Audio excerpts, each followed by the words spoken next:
Hello guys, welcome to Shrija Diaries. Hope you are doing well. And ఇప్పుడు నేను మీ అందరికీ ఒక ఇంపార్టెంట్ విషయం చెప్పాలనుకుంటున్నాను. Specially it is for phase 3 candidates కోసము. ఎందుకంటే ఫేజ్ 3 క్యాండిడేట్స్కి ఇంకా స్టిల్ ఎలాంటి అసెస్మెంట్ జరగలేదు చాలా వరకు.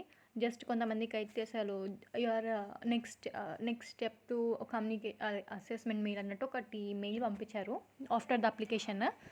సో ఇక్కడ ఏంటంటే మీరు వేరే ఆపర్చునిటీస్ పైన ఎక్కువ ఫోకస్ చేయడం బెటర్ అని నా సజెషన్. ఎందుకంటే ఇప్పుడు ఫేజ్ 1 ఫేజ్ 2 క్యాండిడేట్స్కి BGV mails work day mails offer letter release చేస్తున్నారు.